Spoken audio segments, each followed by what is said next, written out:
Hello, my name's Mari, and this is our review of Which Brings Me to You, which was in theaters and I believe should be on video on demand by this point. To summarize this film, Jane and Will were going to a friend's wedding, and neither were really expecting much. Jane just got out of an engagement, and Will, for about the last year or so, he's been working on himself after dealing with a lot of commitment issues on his side. And while that has led to quite a few tales, he's realized that he needs some time being single and really just working on himself. But the two meet at the wedding. Originally, Jane just wanted to hook up, but be it that Will just couldn't bring himself to do that again, or maybe saw something in Jane, he decided to slow things down and he tries to get to know her.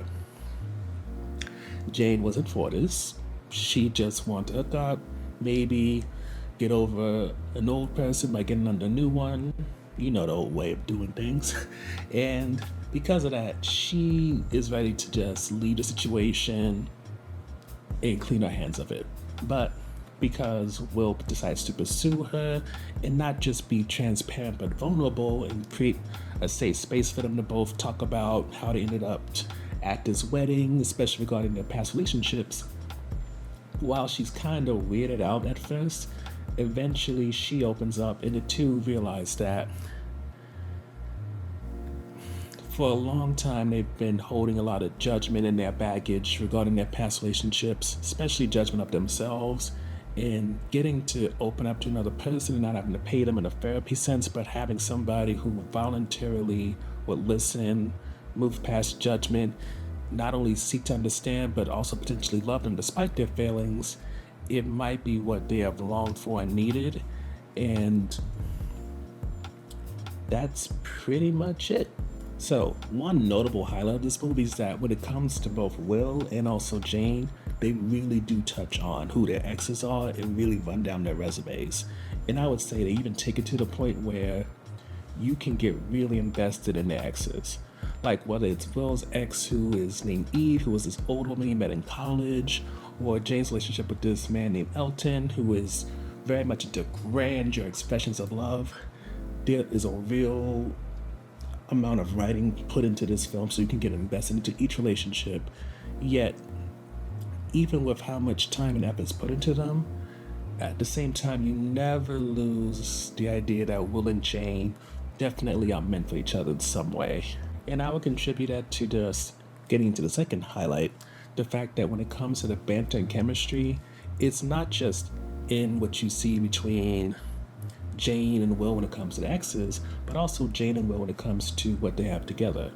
And granted, when it comes to this film, it'll definitely feel like Lucy Hale and Nat Wolff are going through the Olympics when it comes to being romantic partners with multiple people and selling it well. But one of the things that kind of makes this, which kind of brings you back into them as a couple, or potential couple that is that you can see the environment they create is so safe and so secure between the two that even as Will is going on about one of his ex-girlfriends who was a musician, you can see Jane being able to be part of the memory and sort of being able to be included in a way where you know she wasn't there. The film doesn't hint like they just missed each other multiple times, but she's able to get into his brain, get into the parts that he tries to hide away, he has guilt or ill feelings about, and he allows her to be there because she gives him the space, and that's given the same to her as well. There's reciprocity.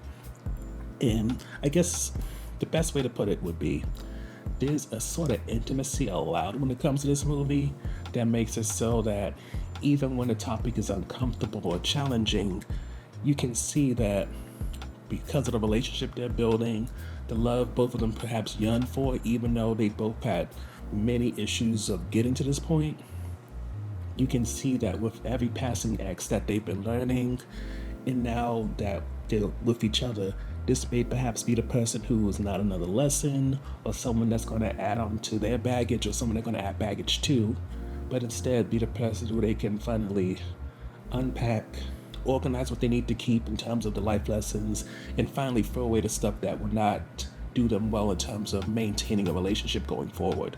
Which leads to the last highlight, and that's just Brittany Oldford, who sings part of the soundtrack. And just in general, this has one of the, I would say, one of the best soundtracks we've heard in a while. Granted, I've seen this movie, I want to say back in January, so it's been almost a month since I've seen it. So I can't remember a single song, but I do remember that I liked it, and it felt like every moment, every song picked for them felt meticulously planned out, and almost each time it felt perfect for the situation, rather than just being songs that the production behind this could afford, and so they just slapped it in there because they didn't want silence. Overall, when it comes to Which Brings Me to You, this is probably gonna be on our list of best movies for 2024, just because not only is it a great romance, but it also avoids that lazy blow up to grand gesture thing that we often see in romance movies. And it really establishes through the back and forth of the actors, whether it's the ebbs or flows of them showing how charming and attractive they can be to showing their worst sides of themselves. It gives you full-fledged people who you see are deserving of love, even though they made mistakes in the past.